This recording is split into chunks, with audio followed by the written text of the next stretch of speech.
Dios les bendiga entonces. El curso que estaremos compartiendo en este mes de febrero será el de ética ministerial. Eh, hay, hay material bastante que usted puede encontrar para poder leer este tipo de temas. En algún momento puede encontrarlo como ética ministerial, como ética cristiana, como ética bíblica. Hay también material específico para ética pastoral. Yo les decía anteriormente, a las personas que se van uniendo, les cuento, estamos compartiendo el séptimo curso. Hemos compartido cursos con bastante profundidad teológica, algo otros poquito de más profundidad bíblica. Este curso pues es más práctico.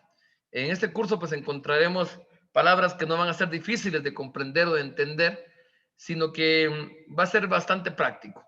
¿Sí? El material que les compartí, que ustedes tienen, pues va de la mano con lo que van a ver ustedes en las diapositivas y no va a ser muy difícil de poder observar o de poder entender. Creo que va a ser bastante sencillo. Al final, habrá un tiempo para que puedan aportar o preguntar, ¿verdad? Entonces, comenzamos entonces con la profundidad del curso y algo muy importante para poder comenzar es entender qué es la ética, ¿verdad? Si vamos a hablar de ética, pues tenemos que comenzar entendiendo qué significa, qué es la ética. Y creo que habemos algunos que comprendemos el significado. Un significado simple puede ser que ética es la rama de la filosofía que se ocupa de la valoración del comportamiento humano. Eh, la ética busca responder las cuestiones relacionadas con los valores, ideales para una sociedad feliz y prácticas, tales como qué debo hacer y cómo debo actuar. Entonces, esto va de la mano también con la moral. Principios éticos van de la mano también con los principios morales. En ocasiones, la falta de una educación sólida en nuestros países latinos ha hecho que muchas personas crezcan sin muchos principios éticos y sin muchos principios morales. Como usted ya se dio cuenta, dice que la ética busca responder a aquellas preguntas que tiene el ser humano relacionadas a cómo debe comportarse, qué es lo que debe hacer, cómo debe de actuar. A los hermanos yo les he compartido y algunos conocen porque ya compartimos ahí en las redes sociales, en Facebook, en algunos lugares, pero saben que yo comparto ministerio y trabajo en diferentes ministerios con misioneros coreano-americanos. Los asiáticos tienen una cultura muy, muy diferente a la nuestra, bastante diferente. Yo tengo un amigo, un misionero coreano, que él siempre me vive diciendo, y me lo dice con estas palabras, dice, como su español no es tan bueno, pero él dice, a los guatemaltecos no tienen muchos principios éticos, dice, les cuesta un poquito poder comportarse. Y realmente él hasta cierto punto tiene un poquito de razón. Yo recuerdo que en un momento vinieron algunos misioneros uh, desde Corea, fuimos a unas aldeas a poder compartir con ellos y parte de lo que estábamos nosotros brindando a ellos como ayuda, hubo una joven que traía costal muy grande de regalos.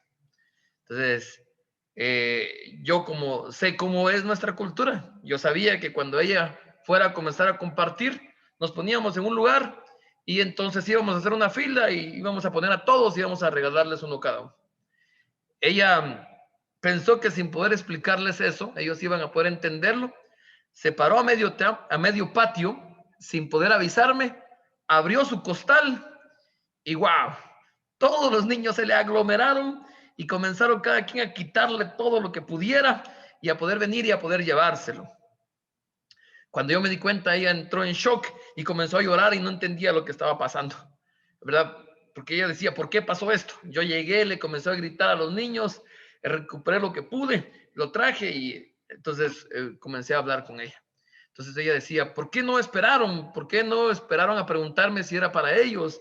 ¿Por qué no dijeron por favor? ¿Por qué nadie dijo gracias? Parte de este tipo de cosas tienen un poquito que ver con la ética, ¿verdad? Después de eso nos damos cuenta que la ética cristiana busca reflexionar sobre el comportamiento ideal, el deber del cristiano, para lograr una convivencia armoniosa dentro de la iglesia.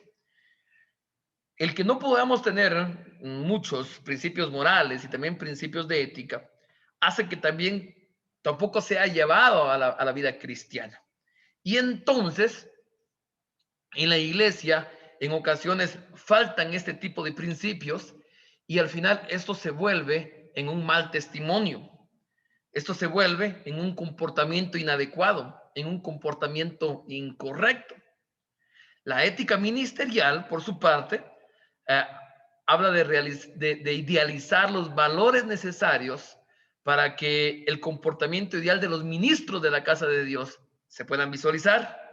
¿Con qué? Con el objeto de facilitar el estudio, es conveniente que se departamentalicen las diversas relaciones del obrero que deben ser reguladas por la ética ministerial. Entonces, ya nos dimos cuenta qué es ética cristiana y qué es ética ministerial.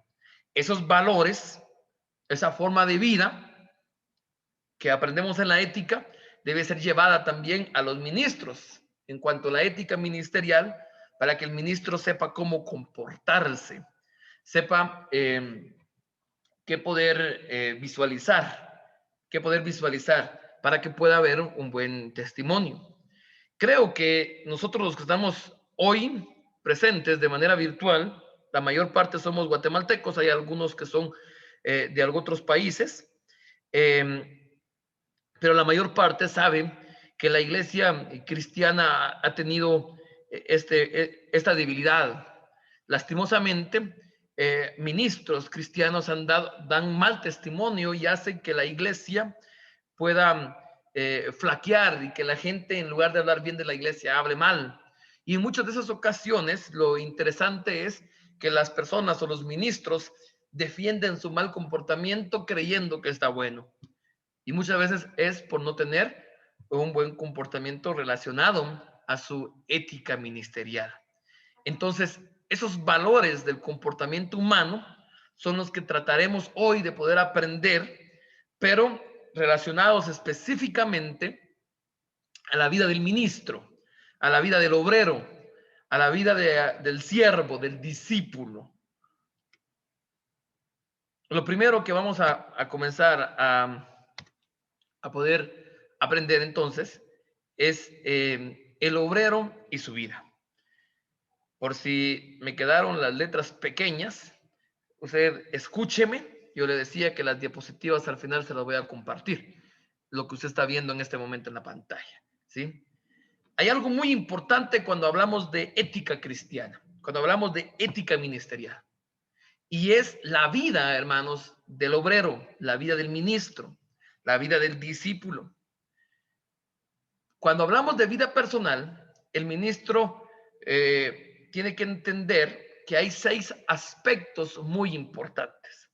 Si alguien ya le pudo pegar una leidita al material que le di, le va a ser bastante fácil ir conmigo en la narrativa que vamos a tener y así poder tener un aprendizaje, pues, tal vez un poco mejor. Pero lo primero, hablando de esos 6 aspectos de la vida personal del obrero, del ministro, lo primero que debe entender el cristiano en general es que Dios quiere su vida antes que su trabajo, antes que la acción ministerial. Lo que Dios quiere primeramente es nuestra vida, ¿sí? La Biblia nos da muchos consejos como ellos. Por ejemplo, encontramos a Pablo escribiendo a Timoteo y diciéndole: desecha las fábulas profanas y de viejas, ejercítate para la piedad y ten cuidado de ti mismo, le dice, y de la doctrina. Persiste en ello, pues haciendo esto te salvarás a ti mismo y a los que te oyen. Si nos damos cuenta, el apóstol Pablo es claro en decirle, ten cuidado de ti mismo, ¿sí? El ministro debe de poder recordar que antes de el trabajo para Dios, Dios quiere su vida. El obrero debe de aprender, el ministro debe de aprender que Dios quiere tener intimidad y tener comunión con Él. Cuando nosotros, amados hermanos, entendemos ello, comenzamos a poder prevenir que sucedan incoherencias en nuestra vida ministerial. Como por ejemplo, pensar que el cristiano, el obrero, el ministro, puede hacer alguna especie de trampa en su trabajo ministerial para hacer ciertos logros. Cuando el ministro, cuando el obrero entiende que Dios se preocupa primeramente por su vida, antes que su trabajo ministerial, va a poder entender y recordar que tiene que tener cuidado de sí mismo, de su doctrina y de todo lo que hace y escucha. El problema de muchos ministros es que nos hemos llegado a afanar tanto en todo lo que realizamos que a veces olvidamos, mis hermanos, que a veces olvidamos que Dios está interesado en nosotros. Les voy a quitar unos segundos, hermano. Tengo mucha gente que todavía tiene dificultades al entrar.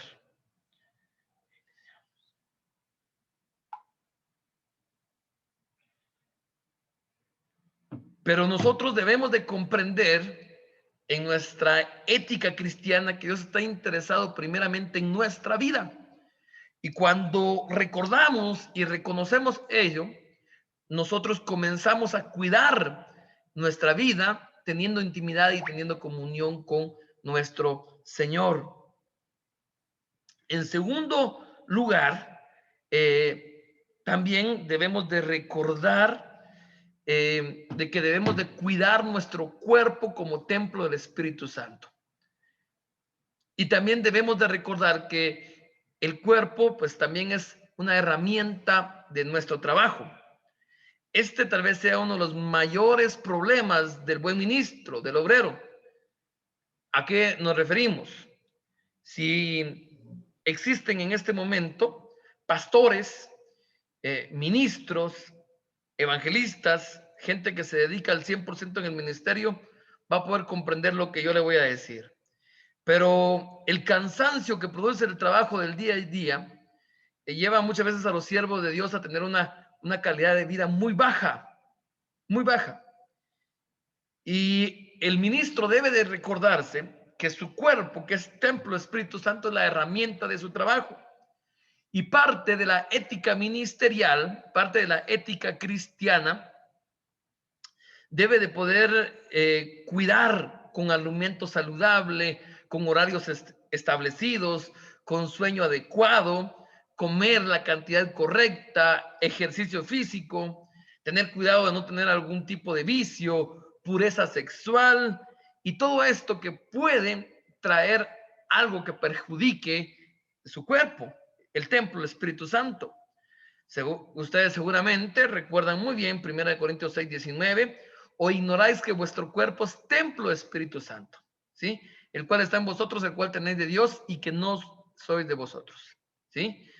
Entonces debemos de pensar algo injusto que le pasa muchas veces al ministro, al pastor, primeramente, al pastor, en muchas ocasiones le sucede, es que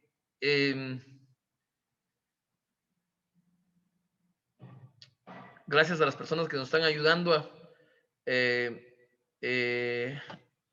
con la persona que tiene dificultades con el audio. Les pido que puedan seguir apoyándome ahí para que yo pueda seguir compartiendo. Se le pueden escribir ahí a la persona que no escucha, que tiene que darle a aceptar en el audio de teléfono y computadora, donde diga, si no da a aceptar, no va a escuchar nada.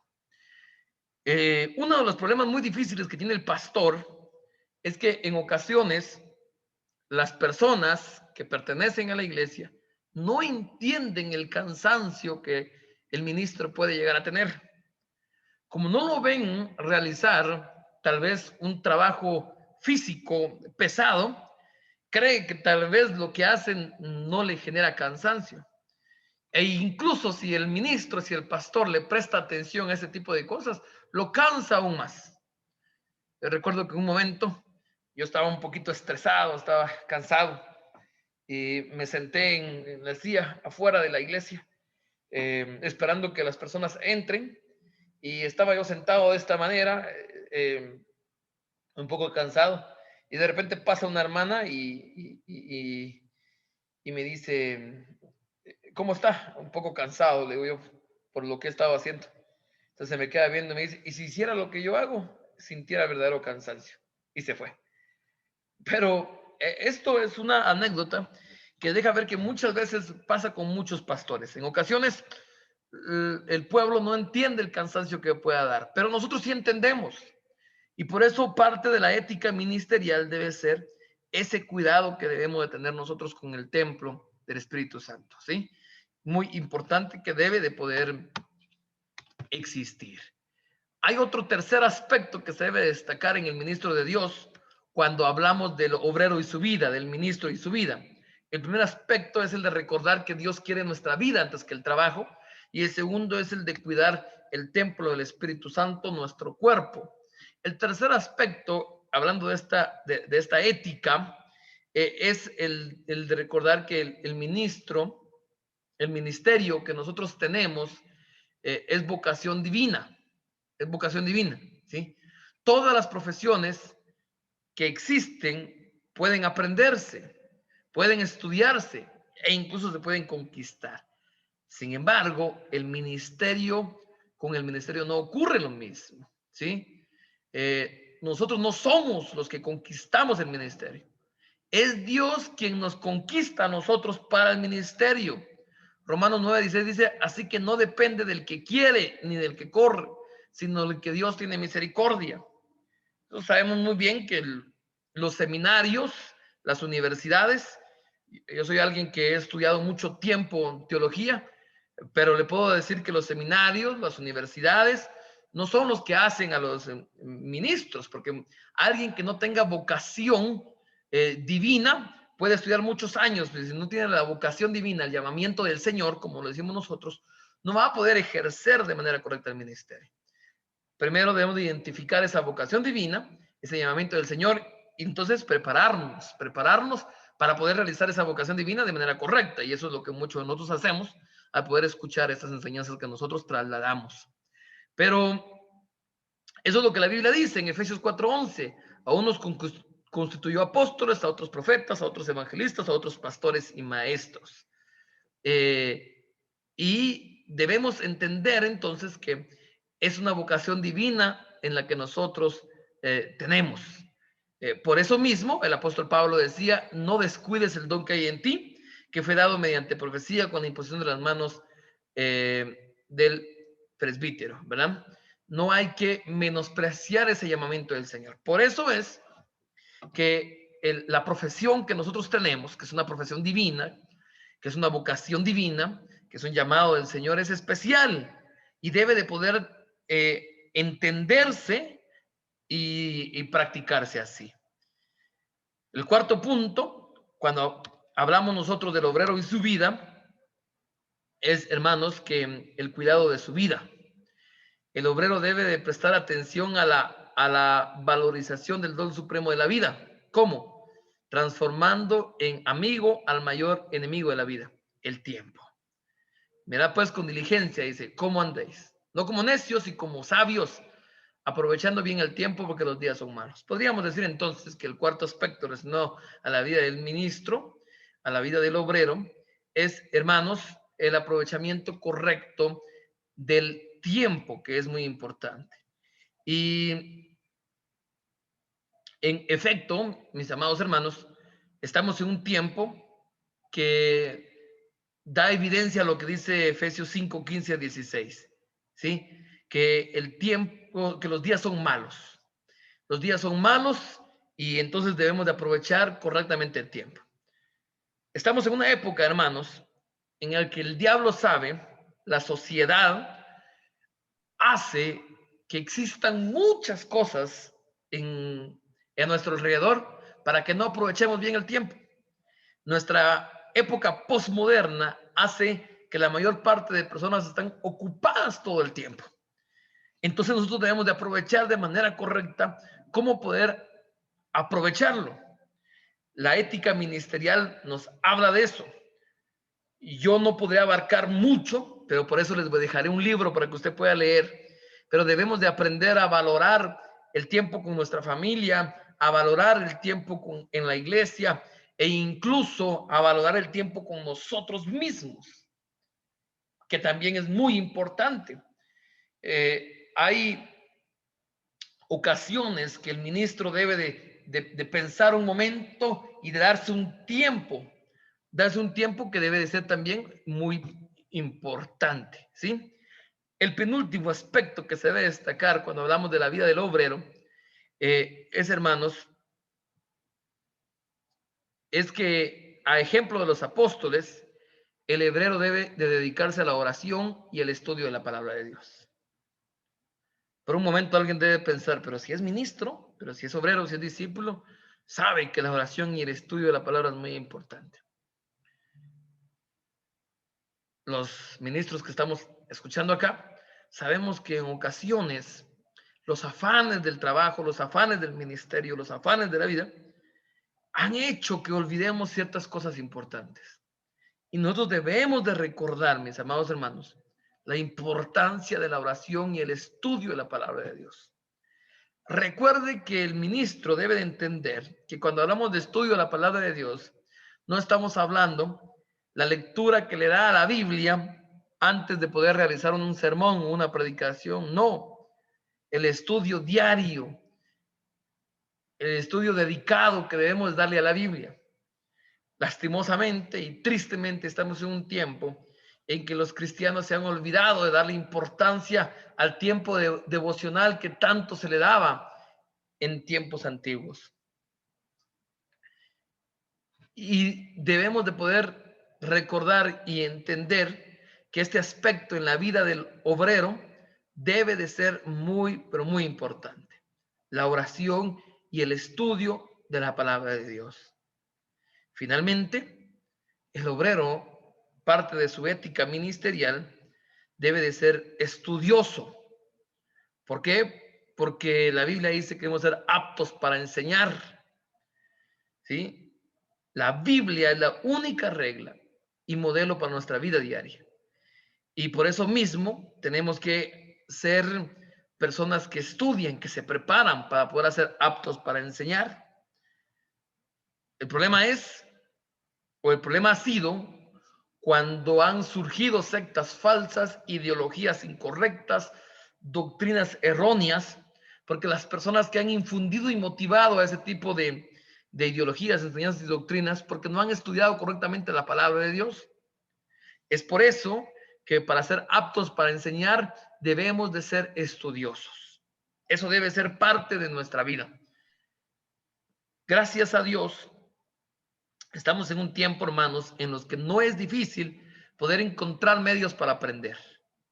Estamos en una era en la que es muy fácil encontrar libros para prepararse, ver videos como o enseñanzas o conferencias como el que usted está viendo en este momento y poder escuchar. No es difícil.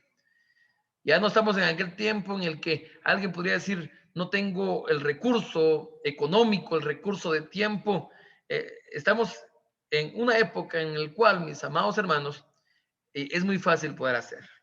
Entonces, hablando del obrero y su vida, que es parte de la ética ministerial, hermanos, debemos de recordar que Dios quiere primeramente nuestra vida antes que nuestro trabajo ministerial.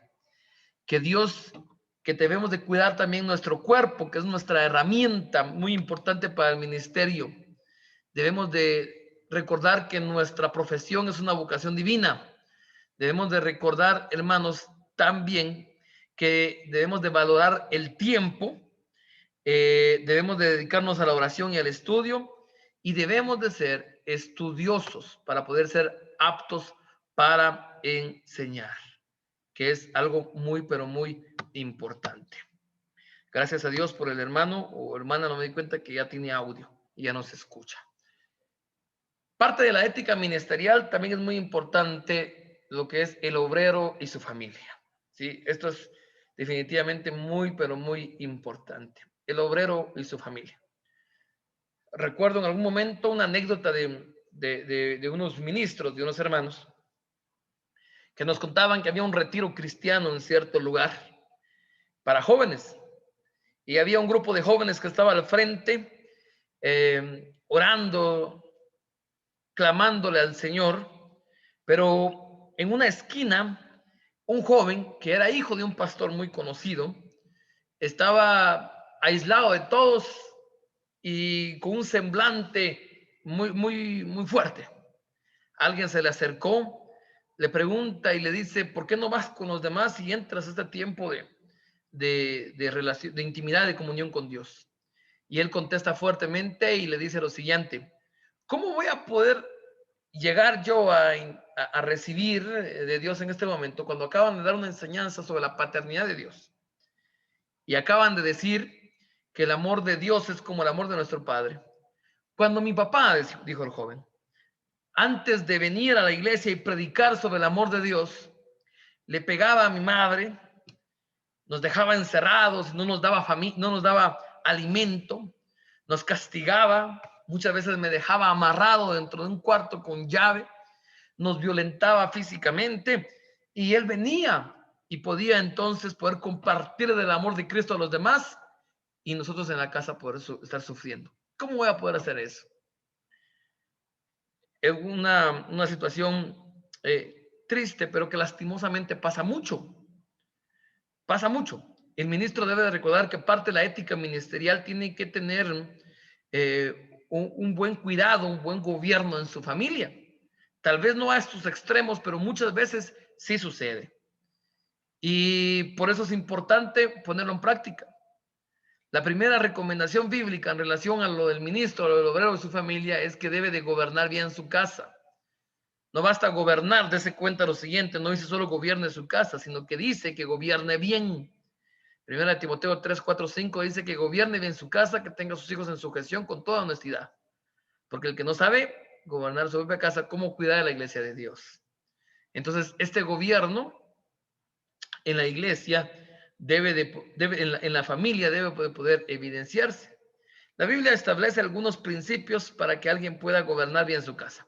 Miremos algunos. En primer lugar, la enseñanza. Deuteronomio 6, del 6 a 9 dice: y estas palabras que yo te mando hoy estarán sobre tu corazón y las repetirás a tus hijos.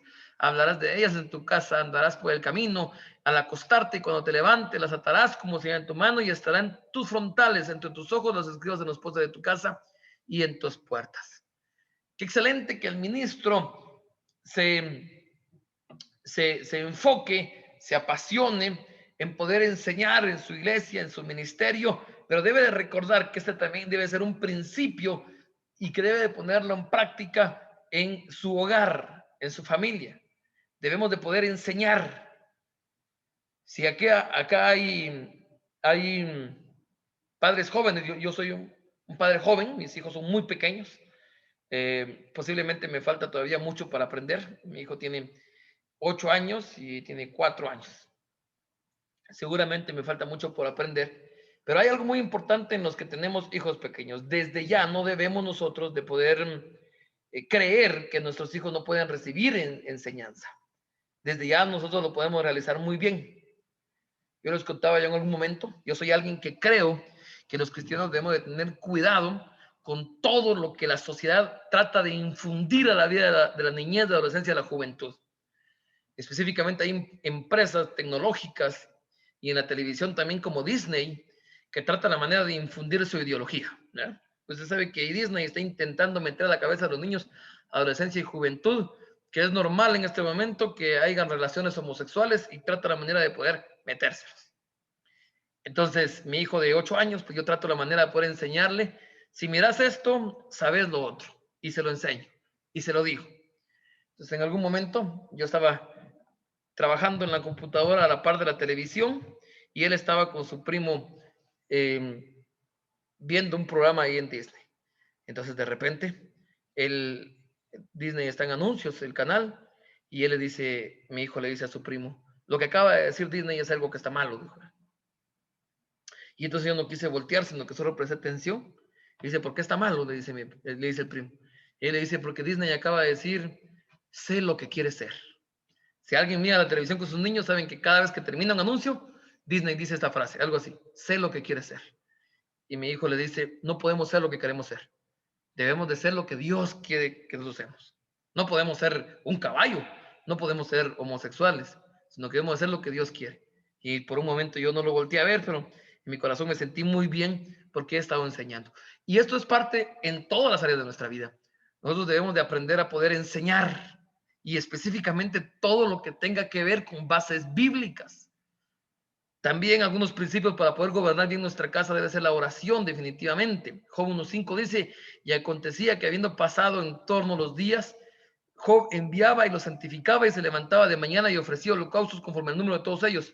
Porque decía Job, quizá habrá pecado sin mis hijos y habrá blasfemado contra eso en su corazón. De esta manera hacía todos los días. La oración debe ser importante. Ahí hay más versículos que hablan sobre el tema.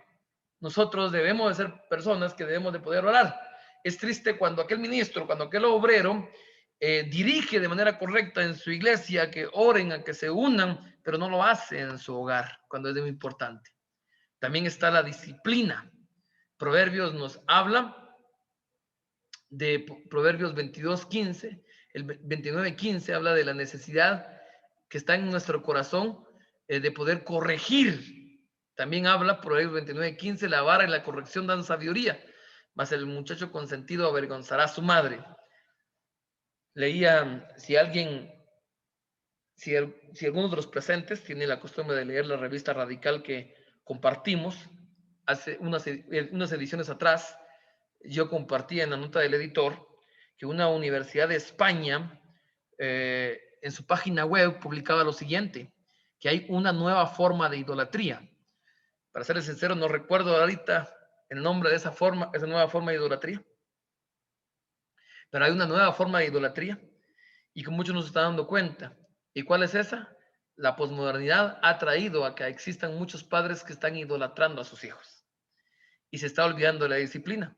Algo que dice ese estudio de la universidad es que muchos padres sufrieron un maltrato de parte de sus papás y entonces ellos con el miedo de no poder generar lo mismo con sus hijos se fueron a otro extremo y entonces están creando un tipo de idolatría muy fuerte, pero ya tiene su nombre ese tipo de idolatría que hacen muchos en contra de los hijos. Tenemos que tener cuidado porque parte del gobierno bien en nuestra casa está la disciplina y es algo que nosotros debemos de poder tener bastante en cuenta, ¿verdad?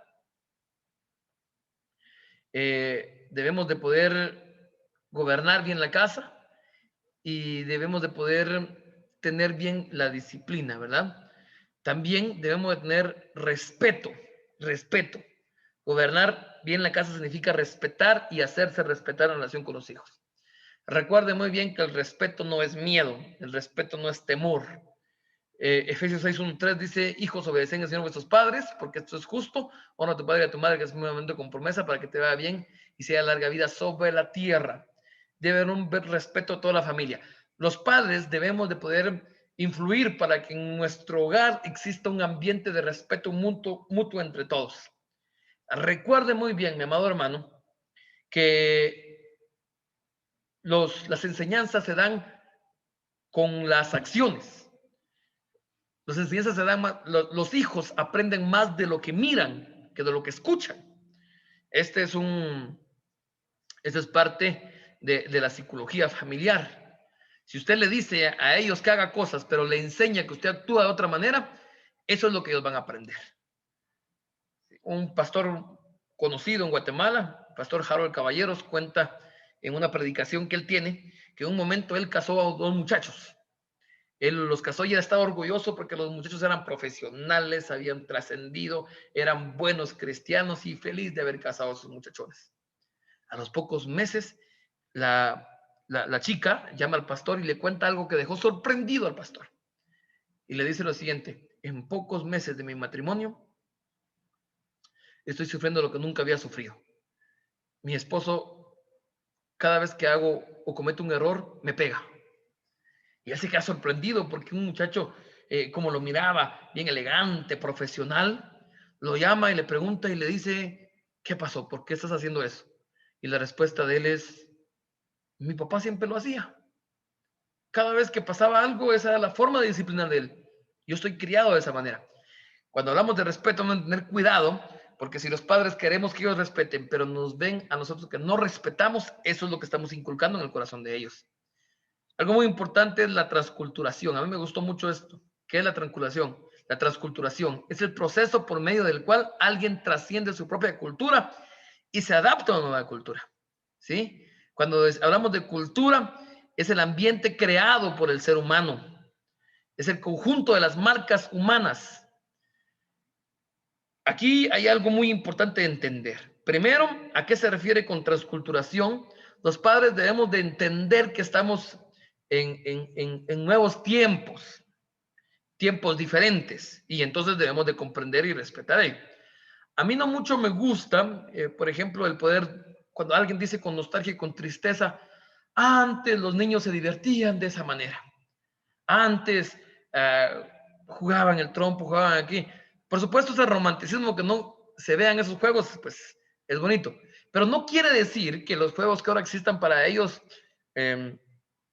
estén mal, ¿no? Porque hay que aprender a transculturarnos, a poder entrar a la nueva cultura y poder adaptarnos a ellos también y poder estar con ellos.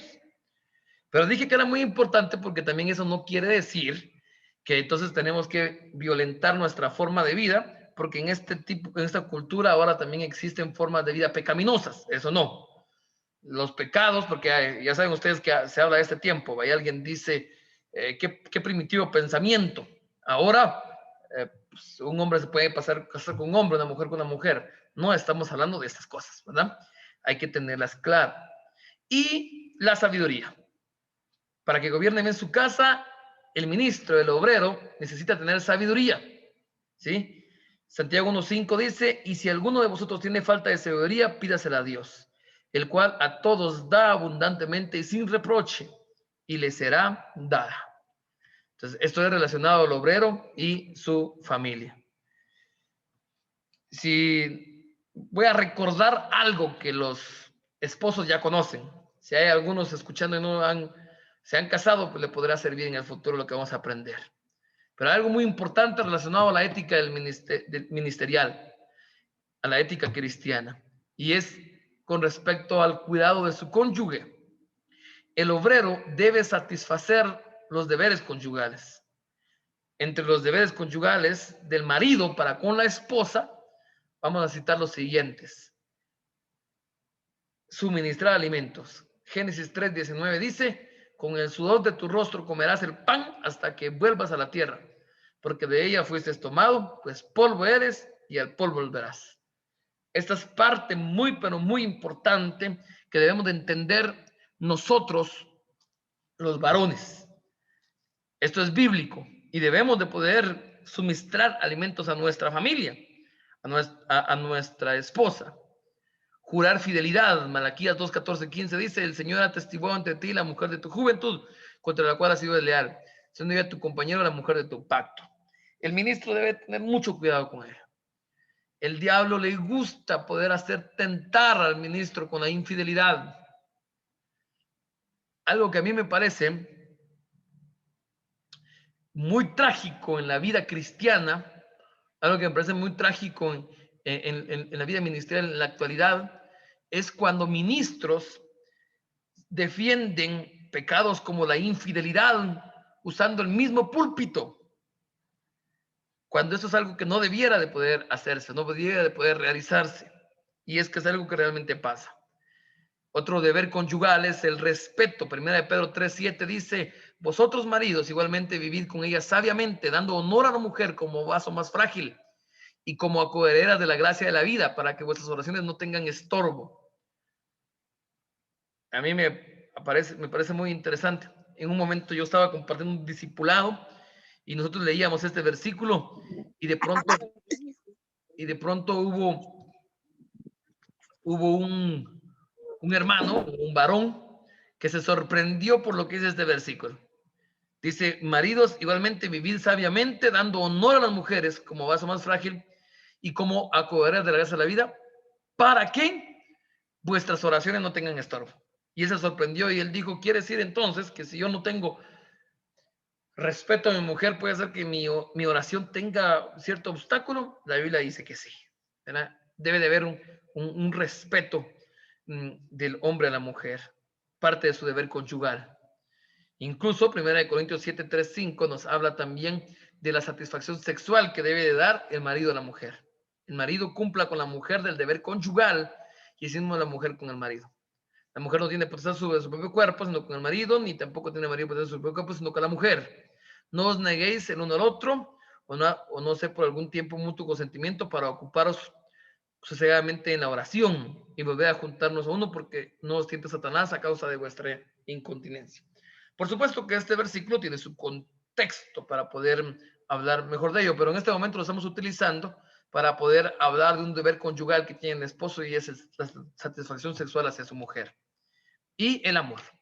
Colosenses 3:19 habla, maridos, amad a vuestras mujeres y no seas ásperos con ellas. Hermanos, el amor debe de exteriorizarse, debe de evidenciarse. Qué interesante cómo nos dice la Reina Valera, y no seas ásperos con ellas. Es triste cuando hay personas cuando hay cristianos y cuando hay ministros que utilizan palabras como estas. Así soy yo, así voy a ser yo. Así fue criado yo, así voy a seguir siendo yo. No, la Biblia nos da ciertos principios. Estamos hablando de la ética ministerial. Esta es parte de nuestra ética, de nuestros principios éticos. No debemos ser ásperos con ellos, sino debemos de poder respetar y amarles, que es parte muy importante de la ética ministerial. Algunos principios relacionados algunos principios relacionados a los deberes conyugales del esposo para la esposa para con el marido. Proverbios 31:27 nos dice proveer un hogar agradable, ¿sí? Considerar los caminos de su casa y no comer pan de balde. Un hogar agradable, ¿sí? Esa es parte de un deber conyugal de la mujer hacia el marido, proveer un hogar agradable. El segundo es el amor. Tito 2:4 dice que enseñan a las mujeres jóvenes a amar a sus maridos, a sus hijos. Entonces, debe de cultivarse el amor. El amor debe ser orientado, debe ser cultivado. Sí es cierto que muchas veces en el transcurso de la vida sucede que ciertas prácticas se han perdido, pero el amor se puede cultivar y es necesario que se realice.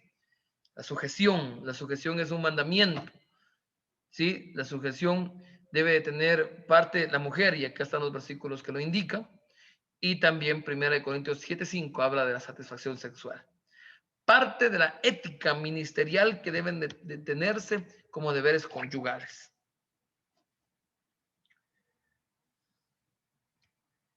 Por situaciones del tiempo, quiero avanzar a algo que quería utilizar hoy. Voy a dejar el tema que tengo acá, de la ética de la sexualidad en el matrimonio. Vamos a tocarlo con más tiempo en la siguiente clase. Y voy a irme con la ética en el tratamiento con las 3 Fs. Con las 3 Fs. Quiero dejar un tiempo al final para poder compartir, para que ustedes puedan, para que podamos dialogar y hacer preguntas si es necesario, ¿verdad? Las personas que se han estado uniendo, pues la clase que estamos viendo sobre ética cristiana, sobre ética ministerial, es una clase un poquito más práctica de otras clases que hemos compartido, pero seguramente estamos recordando cosas que tal vez usted conoce, que usted sabe y que le van a servir de mucha bendición.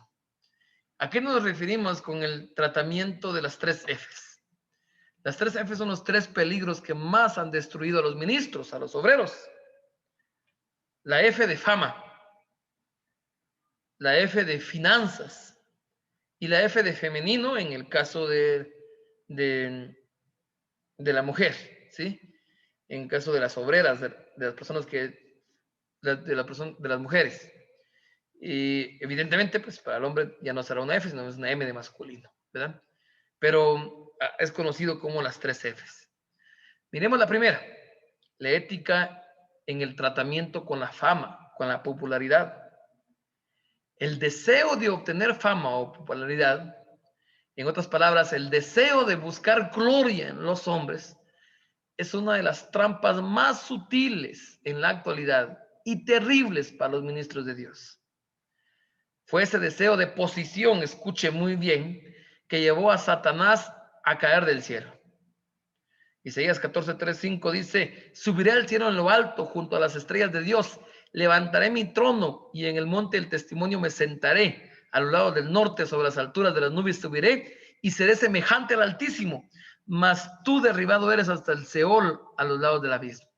El primer ser que buscó tener una mejor posición fue Satanás. Y esto causó que fuera echado, ¿sí? Con los demás ángeles caídos. El primer ser. Como un ministro, cuando un obrero desea gloria y fama, muchas veces deja de ser fiel a Dios y pasa a ser guiado por conveniencias del mundo, por lo que la sociedad le influye que pueda tener. Cuando el ministro comienza a desear fama y gloria, deja de actuar guiado por el Espíritu Santo para poder actuar humanamente, mundanamente, políticamente. Deja de predicar lo que Dios quiere que predique para predicar lo que el pueblo quiere oír, ¿verdad? Aquella persona que quiere llegar a la fama trata la manera de poder decir palabras lindas y bonitas para poder ser atractivo a sus oyentes. Prefiere el que busca fama, el que busca gloria, prefiere el sonido de los elogios en lugar del silencio del cuarto de oración. Prefiere los proyectores de iluminación en primer plano para destacarse, en detrimento de los momentos privados con el Padre Celestial. El deseo de tener fama quita la audacia y en consecuencia hace que el ministro, que el cristiano, que el discípulo, que el obrero pierda la fe. Fue el mismo Señor Jesús quien afirmó a los fariseos: gloria de los hombres no recibo, mas yo os conozco que no tenéis amor de Dios en vosotros. Yo venía en nombre de mi Padre y no me recibís. Si otro viniera en su propio nombre, a él recibiréis. ¿Cómo podéis vosotros creer, pues? Recibiréis gloria los unos a los otros y no buscar la gloria que viene del Dios único. Juan 5:41-44. El mismo Señor Jesucristo dijo esto con sus propias palabras. Hay otro gran problema. Cuando nosotros hablamos acerca del deseo de obtener fama. Y es que fatalmente, cuando alguien comienza a buscar los elogios, a buscar la fama, a buscar la gloria, va a comenzar a tener envidia de otros que están con el mismo propósito que él tiene. Y comienza a crear una especie de competencia y comienza a ver envidia de la mala. Y eso arroja al ministerio a un infierno, pues habrán ansias de superar a los demás tratando la manera de poder competir. Por eso, hermanos, la Biblia advierte: si vivimos por el Espíritu, andemos también por el Espíritu. No nos hagamos vanagloriosos, irritándonos los unos a los otros, envidiándonos los unos a los otros. Eso lo dice Gálatas 5, del 25 al 26. Cuánta guerra, cuánto agravios, cuántos perjuicios provocado la obra de Dios por el deseo de obtener fama y el deseo de obtener una buena posición. Eso pasa con los pastores, eso pasa con los predicadores, eso pasa con los cantantes, eso pasa con la misma gente en la iglesia tratando la manera de poder ser visto para poder llegar a tener una buena posición. Y debemos tener cuidado. Eso es parte de la ética en el tratamiento de las 3 Fs. La primera F habla de la fama. Al final, sin que con eso se pretenda agotar la enumeración de todos los prejuicios causados por el deseo de tener fama, se vuelve peligrosa cuando incluso el ministro, por obtener la fama, se involucra en el secularismo, en especial con la política, dejando de lado el llamado precioso de Dios. No estamos hablando en este momento, no estamos llegando a ese punto, no estoy diciendo que sea malo o que sea bueno el de mezclar política y religión. Estamos hablando de cuando se utiliza para ganar fama, para vanagloriarse. Luego de 40 días de oración y ayuno, el diablo le ofreció los reinos del mundo y la gloria de ellos a Jesucristo. Sin embargo, nuestro Señor lo reprendió. En Juan 18:36, Jesús afirma delante de Pilatos: mi reino no es de este mundo. Si mi reino fuera de este mundo, mis servidores pelearían para que yo no fuera entregado a los judíos. Pero mi reino no es de aquí. En Juan 6:15 la Biblia establece: pero entendiendo Jesús que iban a venir a apoderarse de él y hacerlo rey, volvió a retirarse del monte solo. Observe que el secreto para vencer el deseo de tener fama está revelado aquí por Jesús. Retirarse solo al monte. En el momento de oración a solas con Dios, junto al trono en el lugar de Santísimo, ciertamente encontraremos delicias tales que superan en gran medida el efímero y engañoso placer de la fama. Esas delicias ciertamente nos harán olvidar locuras de perseguir objetos tan frívolos y fugaces como posiciones y popularidad. ¿Cuánto cristiano, cuánto siervo, cuánto ministro, por no tener en cuenta esta ética preciosa, ha intentado buscar fama, buscar gloria y ha dañado su propio ministerio? Es por eso la importancia de poder recordar, mis hermanos, que debemos de tener cuidado. Fundamento bíblico, hay mucho para poder hablar de este tema. Fundamento bíblico existe en gran manera. No quiere decir que no lo tenga o que no exista. Vamos a dejarlo en este momento acá, dependiendo el tiempo que nos llevemos, en el tiempo que vamos a poder dejar para que alguien pueda compartir, comentar. Veamos si podemos regresar a poder compartir algo más. Quiero poder dejar el tiempo a alguien, si alguien quiere poder hacer alguna observación, algún comentario o incluso alguna pregunta de lo hablado en esta noche. Repito lo que decía al principio, es nuestro 7º curso, hemos compartido cursos con fundamento teológico, bíblico. En este momento es un curso más llevado a la práctica, ¿verdad? Y con un material que estoy seguro que es muy sencillo, que todos podemos entender. El material que les dejaré para las tareas seguramente seguirán fortaleciendo la enseñanza que hoy tuvimos. ¿Alguien, hermanos, que quisiera poder compartir algo en este momento? Una pregunta, hermano pastor, así rápidamente. No tenga pena. ¿Será posible que usted nos haga el favor de enviarnos el material de los cursos anteriores? Sí podría, hermano, no tenga pena. Para que puedan, los voy a dejar en el grupo, no tenga pena. Gracias, hermano, muy amable. De acuerdo, hermano. Buenas noches, Pastor Manolo. Quisiera mencionar un elemento dado la primera parte de esta enseñanza, y es la importancia de que nosotros como ministros y como personas que anunciamos el Evangelio lo hagamos, como bien lo decía ustedes, de una manera práctica. Y qué mejor empezando con nuestras familias. Nuestras familias son al final las que dan el mejor o el peor testimonio de nuestras acciones.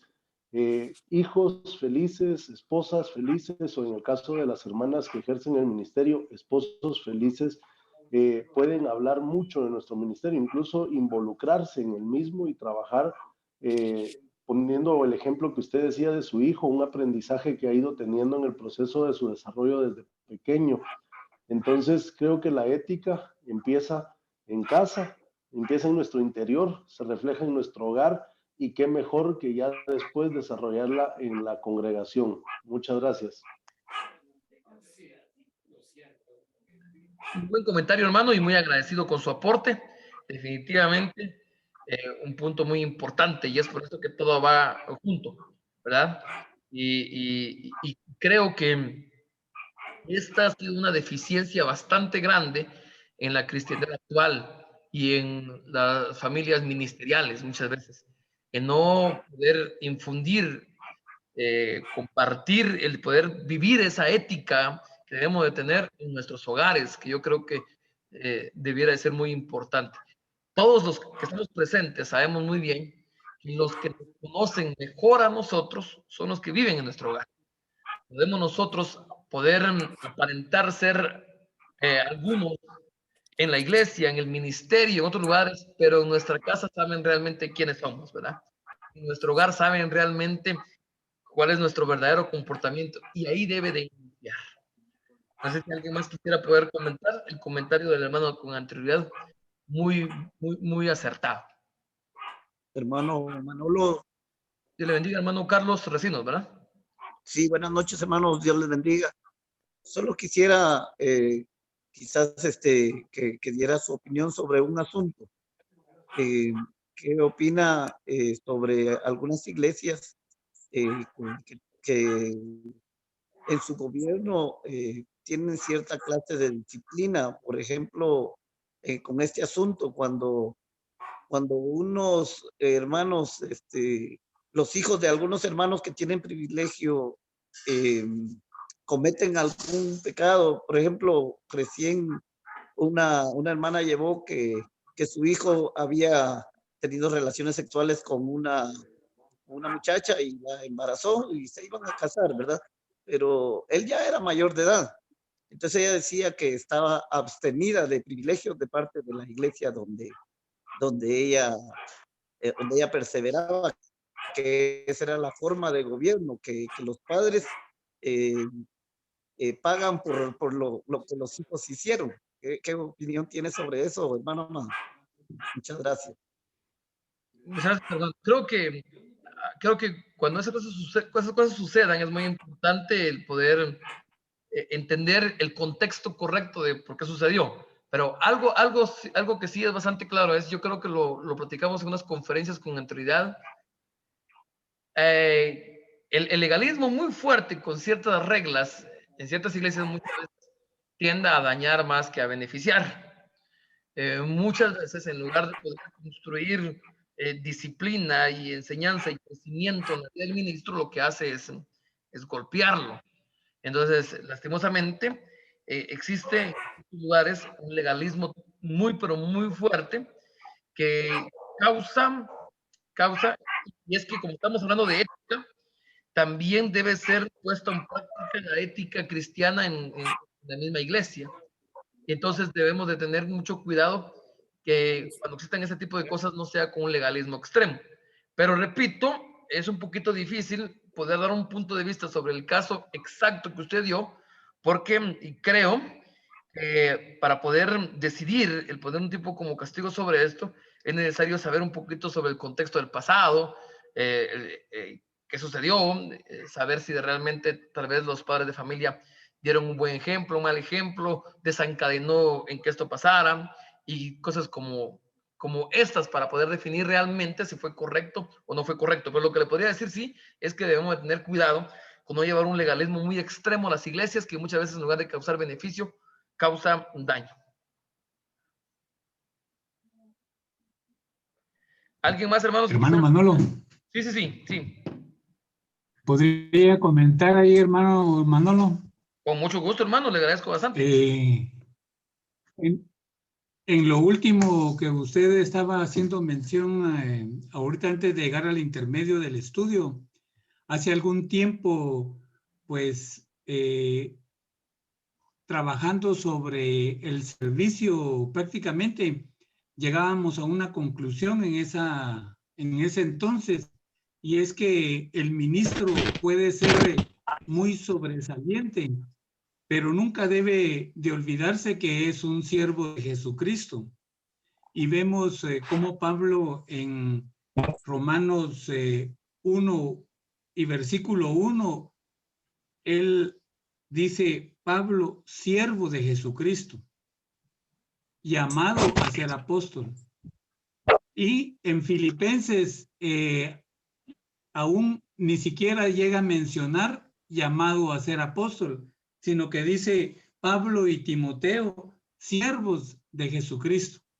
Entonces, de verdad que el ministerio debe de ser algo sumamente humilde, sabiendo y no perdiendo de vista que somos siervos de Jesucristo.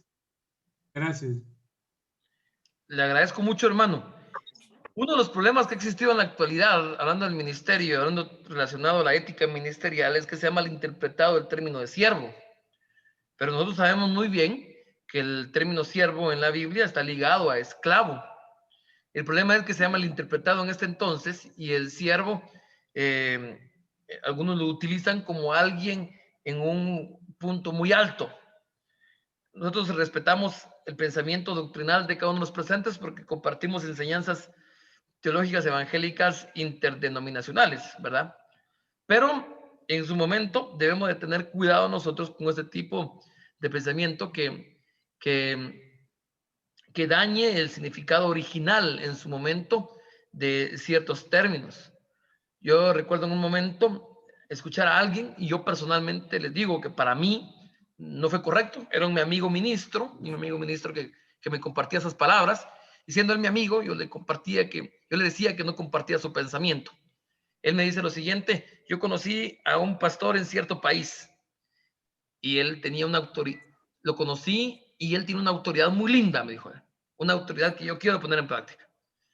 Y entonces dice, una autoridad la cual, cuando él está en su iglesia, él decide a quién saludar y a quién no. Cuando él se sienta en la mesa porque va a haber una comida, él decide quién se sienta a la derecha y quién a la izquierda. No cualquiera puede saludarlo, sino que hay gente distinguida que puede llegar a una autoridad muy especial. Yo le preguntaba, yo le decía que yo no compartía ese pensamiento. Y es lo que decía nuestro hermano Noé Mesa anteriormente, que Pablo era un siervo, pero es que lastimosamente estamos en un tiempo en el que la palabra siervo se ha malinterpretado y algunos ya no lo utilizan con el término real y lo han sacado y lo han llevado a un término del mundo y entonces buscando lo que hablábamos en el último concepto, fama, gloria y cosas como esas. No sé si me di a entender. Si hay alguien más que quiera comentar algo, hermanos, antes de poder seguir avanzando. Un comentario, hermano Manolo, Dios le bendiga. Gusto, hermano. Soy yo, Henry. Okay. Bendiciones a todos. Dios le bendiga, hermano. Le escuchamos, hermano Henry. Yo tenía una cara diferente a lo que es el tema, ¿verdad? Porque hablando de la ética ministerial, creo que en el capítulo 3 de la carta que le escribe Pablo a Timoteo, no estoy mal, habla sobre el obispado, ¿verdad? Que el que desea obispado, buena cosa desea, y que el obispo tiene que ser irreprensible, marido de una sola mujer, y le empieza a dar los requisitos. Yo creo que ahí sería el ejemplo, ¿verdad? Hablando de la ética ministerial.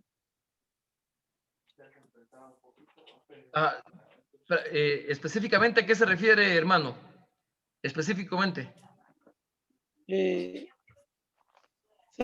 Referente a este tema, yo nunca había tenido el concepto de este tema, o sea, lo había escuchado, pero no en esta forma, sino personalmente, ¿va? La ética ministerial personalmente. Ok.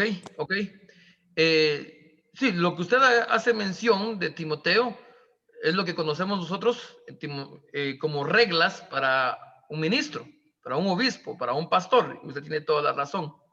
La ética va más allá de eso. Al comienzo de la clase nosotros hablamos sobre el significado de la ética, después de la ética cristiana y la ética ministerial.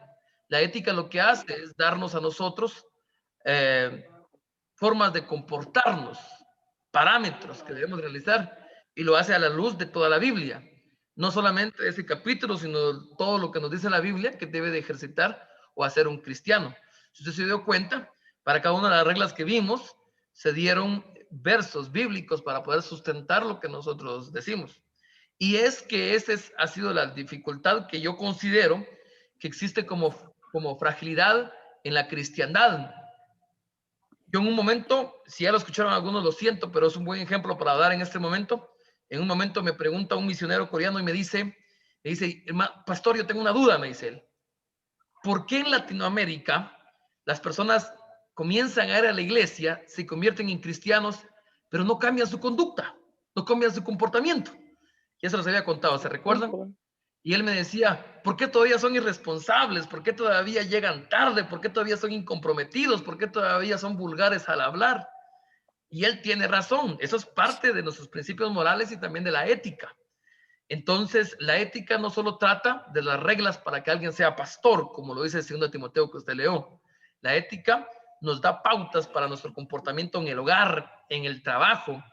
No nos dio tiempo, creo, pero si usted se dio cuenta, les voy a dejar las diapositivas, se dar cuenta, incluso hay una ética sexual, la forma sexualmente que se debe de comportar el esposo con la esposa con el esposo, o sea, llegar a todas esas áreas que deben de formarse. Les voy a dejar un libro para que hagan la tarea donde les va a dejar más herramientas relacionadas a todo lo de la ética.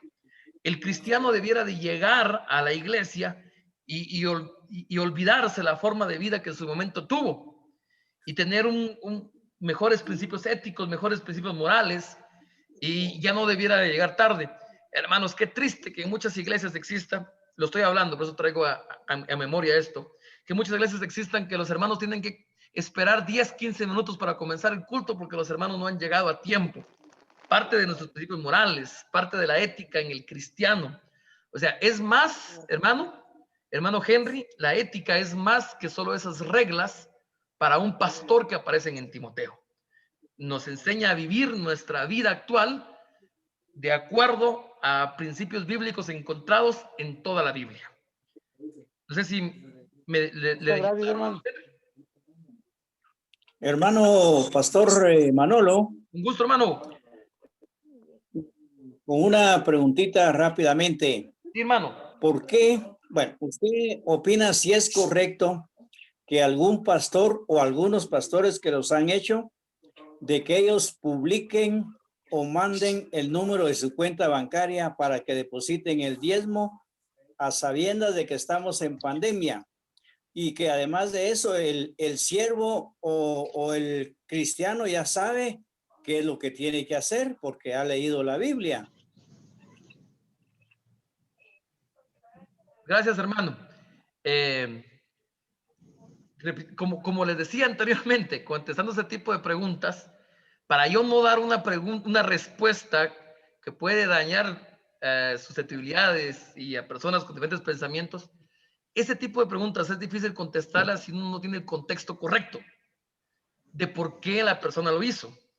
Yo en la mente puedo tener tal vez a alguien que lo hizo por mal y le voy a decir, hermano, el pastor es malo, es un pecador. Pero tal vez es alguien que lo hizo con un buen concepto y alguien por ahí se lo pidió y tuvo que hacerlo.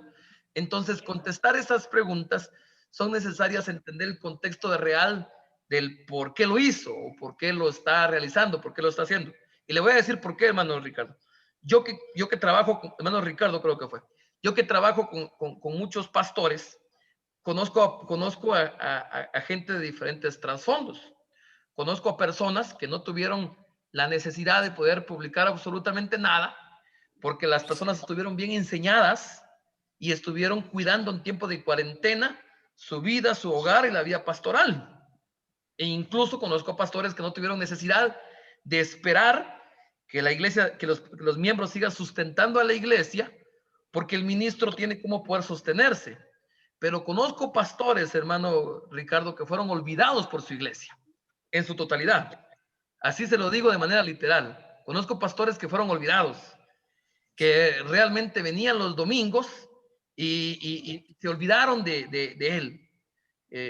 Sabemos que la verdad, en tiempo de cuarentena, hermano, hubo gente que fue afectada, pero hubo gente que fue beneficiada. Conozco gente que sus negocios crecieron más por la cuarentena, por el tipo de negocio que tenían. Y a la vez conozco pastores que fueron afectados, que fueron olvidados. Alguien decía algo muy cierto por ahí, iglesias que tenían que pagar renta y les estaban diciendo que si no pagaban tenían que salirse, porque si no, ¿qué hacían? Entonces, por eso le digo, no podría decirle, hermano, sin conocer el contexto correcto del que usted me pregunte, ¿está mal o está bien? Porque no sabemos, tal vez en mente yo tengo a alguien que lo hizo bien, o tal vez en mente alguien tenga a alguien que lo hizo mal. Entonces, una pregunta tan directa, hay que saber el contexto de lo sucedido en realidad. Pero sí le puedo decir eso, que conozco pastores que no tuvieron ningún problema porque pudieron sostenerse bien, y conozco pastores que fueron olvidados en su totalidad y sufrieron bastante en este momento difícil. Muchas gracias, hermano Pastor Manolo. Muchas gracias. Muchas gracias. Bueno, hermanos, ¿alguien más que quiera comentar algo, hermanos? Creo que con las preguntas seguimos en hermano Manolo. Sí, hermano. Hermano Manolo. Sí, hermano. Solo quiero compartir un pequeño testimonio. Yo trabajaba para una empresa. Sí, hermano. Y había un hermano que yo conocía que era cristiano, entraba después de las 8 de la mañana. Todos los días entraba ya tarde y tenía que hablar con los policías. Y lo criticaban mucho. Un día hablé yo con él, llegó a mi área de trabajo y le digo, hermano, ¿te estás dando cuenta? Le digo que estás dando un mal testimonio. Y la respuesta que él me dio fue esta: ¿qué tiene que ver eso con mi vida espiritual? Me dijo. Me quedé frío yo cuando oí eso. ¿Qué tiene que ver que yo entre tarde aquí con mi vida espiritual? Y se fue y no captó lo que yo le quise decir. Me dejó callado con haberme dicho, ¿qué tiene que ver eso con mi vida espiritual? Ahí es donde yo empiezo a entender ahorita la ética cristiana, ¿sí? El ejemplo que tenemos que dar a los demás. Gracias, hermano. Excelente, hermano. Y ese es el problema que yo les refiero. No solo existe esta persona. Hay muchas personas que creen que su vida cristiana, que su vida espiritual no tiene nada que ver con su conducta, con su comportamiento en el trabajo, en sus estudios, en la vida diaria, y no debiera ser así. Lo que sí les puedo decir yo por experiencia propia, al trabajar con muchas personas extranjeras, este es un problema latino, hermanos. Ese es un problema de nosotros. Creemos que podemos seguir con la misma conducta. ¿Ha escuchado usted a gente que dice, así crecí yo, así voy a seguir siendo yo? No, eso no puede existir en palabras de un cristiano. Hay ciertas cosas que nosotros debemos de poder entender que si se pueden cambiar, debemos de poder realizarlas, debemos de poder hacerlas. Por ese tipo de pensamientos es que en las iglesias sigan habiendo divisiones porque alguien está chismeando de alguien, porque alguien está hablando mal de alguien, porque alguien está buscando discusión con alguien, por no poner en práctica este tipo de principios. Repito, hoy solo hablamos de un poquitín, pero les voy a dejar un libro que va a seguir ayudándoles a ustedes a poder seguir aprendiendo más sobre diferentes puntos sobre la ética. Hermano Manolo. Con mucho gusto. Hermano Manolo. Tengo los últimos dos para que platiquen, por favor. Quisiera también, pues a través de todo lo que se está hablando, hermano, pues antes, pues a mí me gustaba demasiado el fútbol. Sí. Me gustaba demasiado el fútbol, incluso pues miraba bastante el tema del fútbol, los partidos, pero lo que me llama la atención, hermano, es de que en cada partido de fútbol europeo el horario era de 2 de la tarde y a las 2 de la tarde en punto llovía, relampagueaba, se iniciaba a esa hora. Y ahora podemos ver nosotros como cristianos muchas veces, si en esos casos se dan que son muy estrictos, también nosotros podemos también ocupar bien el tiempo para nuestro ministerio y hacer todo lo mejor para el Señor, ¿verdad? Porque ellos hacen lo mejor en todo, en las transmisiones, en el horario, y eso a mí me ha dejado de que si las personas que buscan emocionar al público, cómo no nosotros los cristianos también, ¿verdad? Ser de ejemplo de puntualidad en nuestros servicios. Gracias, pastor.